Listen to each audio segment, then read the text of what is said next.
Hello दोस्तों, पिछले video में आपने देखा कि हम कैसे गुजरात से बेंगलोर गए और वहाँ से कुर्ग की कुछ बेहतरीन जगहों का मजा लिया। आज के इस वीडियो में हम घूमने वाले हैं मैसूर की कुछ बहुत ही सुंदर और लाजवाब जगहों को, जिसमें शामिल है मैसूर की 3 फेमस जगह, जिसमें से एक है जहाँ पे हम सबसे पहले जाएंगे और वो है मैसूर का मशहूर वृंदावन गार्डन।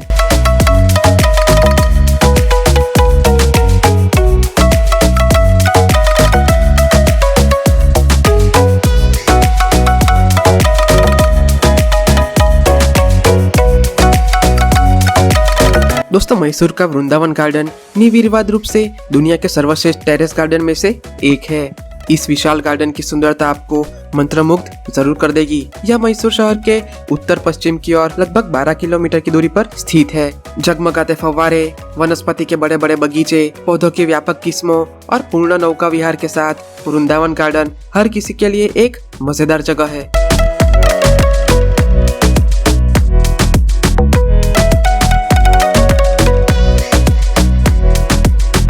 दोस्तों, वृंदावन गार्डन विशेष रूप से अपने सुंदर डिजाइन और जगमगाते हुए टेरेस गार्डन के लिए प्रसिद्ध है। वृंदावन गार्डन मैसूर राज्य के सर मिर्जा इस्माइल द्वारा बनाया गया था। इसके मॉडलिंग और काल्पनिक विचारों के पीछे इन्हीं का दिमाग था। करीब 60 एकड़ के अधिक क्षेत्र में फैले इस गार्डन को 3 हिस्सों में बनाया गया है और ये एक घोड़े की नाल के आकार में समाप्त होता है।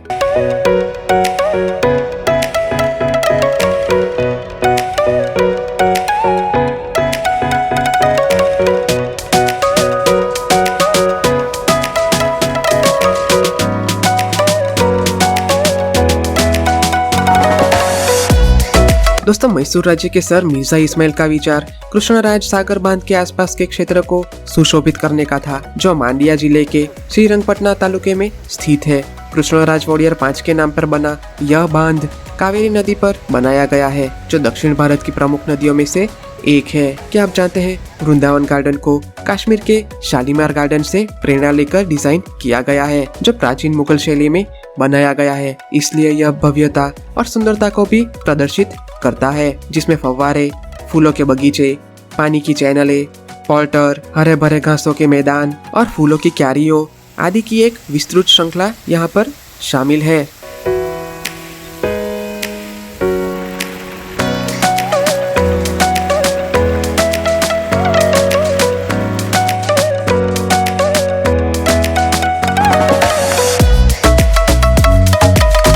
दोस्तों, आप सहपरिवार सहित आप यहाँ के आलीशान झील में बोटिंग का मजा भी ले ही सकते हैं।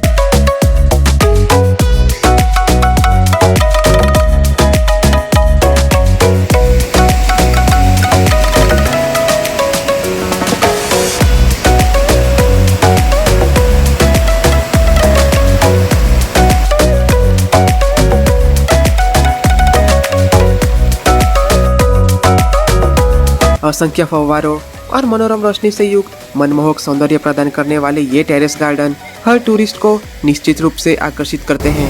वृंदावन गार्डन को विभिन्न भागों में बांटा गया है, जिसमें है मुख्य द्वार क्षेत्र, दक्षिण वृंदावन, उत्तरी वृंदावन और चिल्ड्रन गार्डन। ये जगह यकीनन देखने लायक है, तो दोस्तों इसे बिल्कुल भी स्किप मत कीजिएगा।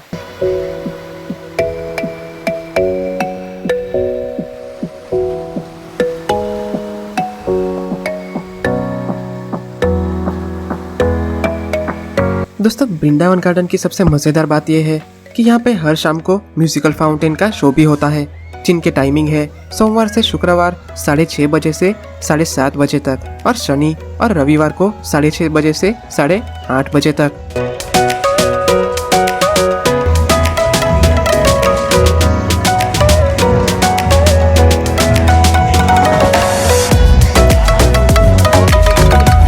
तो दोस्तों, गार्डन देखने में करीब 5 घंटे बीत गए और काफी रात भी हो गई और हमने स्टे किया होटल रूपा में, जो कि मैसूर की जानी मानी, किफायती और बेहतरीन होटल है।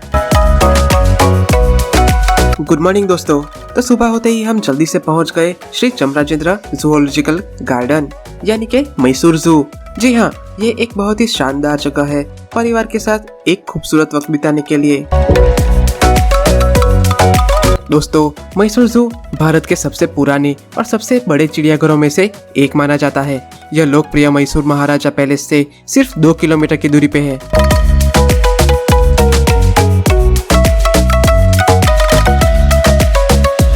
ये जू काफी बड़ा है। अगर आप चाहे तो 7 सीटर इलेक्ट्रिक कार को रेंट कर सकते हैं, लेकिन यकीन मानिए दोस्तों, आपको असली मजा तो चलते चलते घूमने में ही आएगा।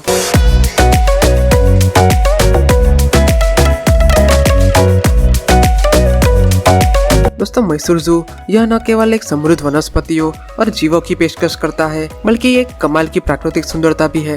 दोस्तों, मैसूर चिड़ियाघर में विभिन्न प्रजातियों के जीवों के रहने का दुनिया भर में रिकॉर्ड है, जो दुनिया के 40 से अधिक अन्य देशों में है। यह दुर्लभ जानवरों के प्रजनन के लिए जाना जाता है, जो दुनिया के बहुत कम अन्य चिड़ियाघरों में मौजूद एक विशेषता है।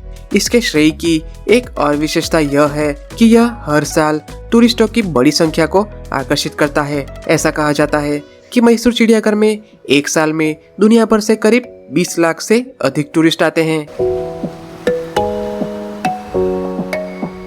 मुख्य रूप से इस जू को खासा चूड़ी या निजी बंगला कहा जाता था, और यह एक अनोखा जू हुआ करता था जो 10 एकड़ के क्षेत्र में फैला हुआ था। हालांकि शुरू में इस जू का क्षेत्रफल 10.3 एकड़ था, लेकिन कुछ वर्षों की अवधि में इस जू का क्षेत्रफल करीब 80 एकड़ से अधिक हो गया है, जिसमें विभिन्न प्रकार के पक्षी रहते हैं। इसकी स्थापना तत्कालीन मैसूर शासक चामराजेंद्र वोडेयर बहादुर ने 1892 में की थी।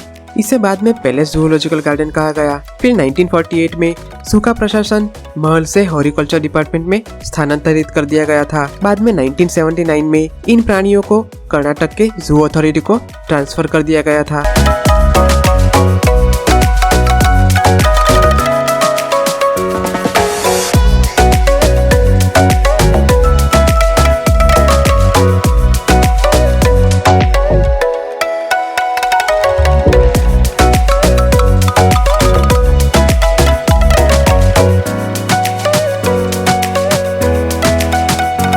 दोस्तों, मैसूर जू में souvenir shop, arts and craft shop और रेस्टोरेंट भी अवेलेबल है, जहां आप शॉपिंग और अच्छे खाने का मजा ले सकते हैं।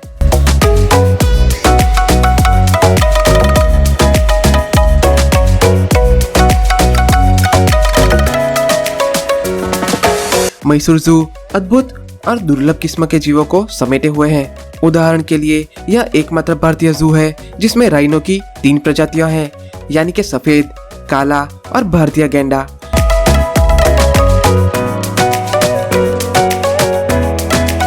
दोस्तों, मैसूर जू पौधों की कई उत्तम प्रजातियों को समेटे हुए हैं। जू के गार्डन्स सजावटी पौधों और पेड़ों की एक विस्तृत श्रृंखला प्रस्तुत करता है, जिनमें से कुछ भारत के बाहर से भी लाए जाते हैं।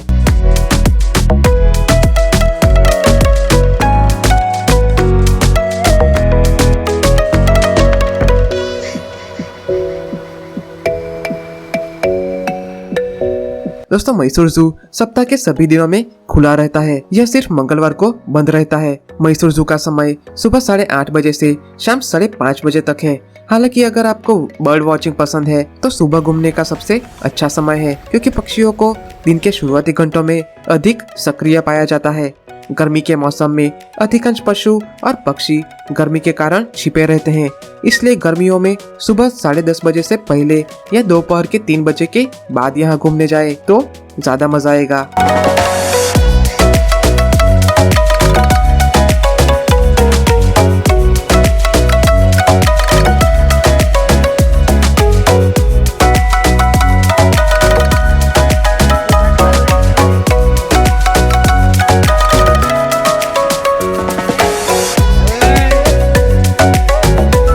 ओके दोस्तों, तो हम पहुंच चुके हैं मैसूर के इस दौरे की सबसे आखिरी जगह पर, जो है मैसूर की शान, मैसूर पैलेस।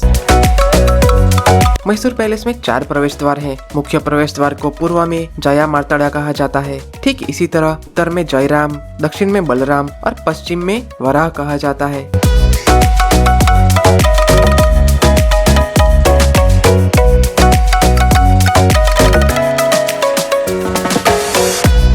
दोस्तों, मैसूर पैलेस, जिसे अंबा विलास पैलेस के नाम से भी जाना जाता है, यह एक ऐतिहासिक महल और एक शाही निवास घर है।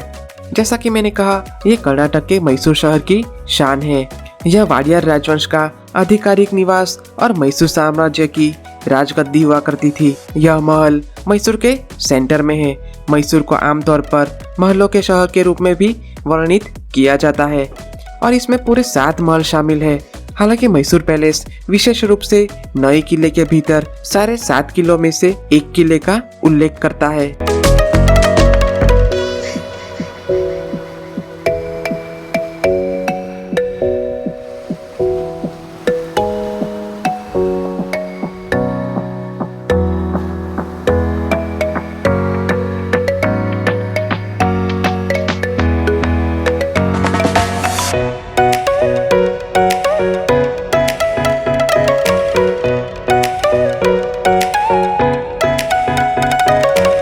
दोस्तों अभी जो महल आप देख पाएंगे उसका निर्माण 1897 और 1912 के बीच किया गया था। पुराने महल के जलने के बाद वर्तमान संरचना को नया किला भी कहा जाता है। और क्या आप जानते हैं मैसूर पैलेस ताजमहल के बाद भारत में सबसे प्रसिद्ध पर्यटक आकर्षणों में से एक है, जिसमें 6 मिलियन यानी कि करीब 6 लाख से अधिक प्रवासी हर साल यहाँ आते हैं।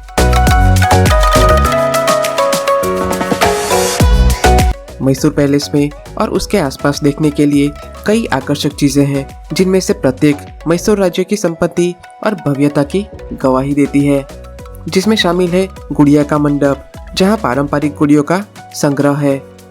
दूसरा है गोल्डन हावड़ा, जो है महाराजा की हाथी की सीट, जो 85 किलोग्राम सोने से बनी है। तीसरा है विवाह मंडप, जो है सने हुए ग्लास की छत के साथ एक अष्टकोणीय आकार का हॉल, ये बहुत ही शानदार है। चौथा है सार्वजनिक दरबार हॉल, एक बड़ा हॉल जहां से महाराजा जनता को संबोधित करते थे। पांचवा है अंबाविलास, एक खूबसूरती से डिजाइन किया गया हॉल, जिसका उपयोग महाराजा अपने निजी दर्शकों के लिए करते थे।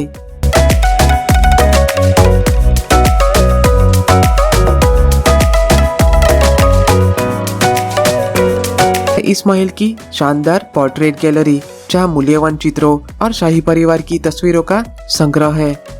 इसके अलावा कास्केट रूम, जिसमें शाही संग्रह है।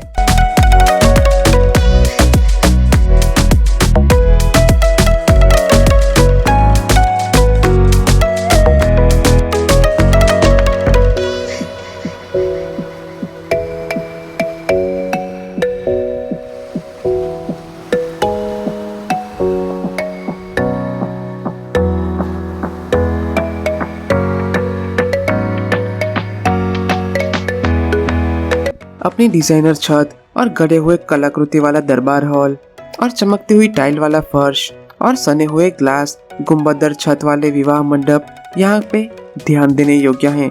जटिल नक्काशीदार दरवाजे, सजाए हुए हाथियों की सीट, पेंटिंग के साथ साथ शानदार गहनों से जड़ा हुआ चमकता सिंहासन, जो दशहरा के दौरान प्रदर्शित महल के अन्य खजानों में से एक है। शानदार दीवारों से घिरे इस महल में श्वेता वराह स्वामी मंदिर सहित रहने के लिए संग्रहालय और महल के कुछ रहने वाले क्वार्टर शामिल है।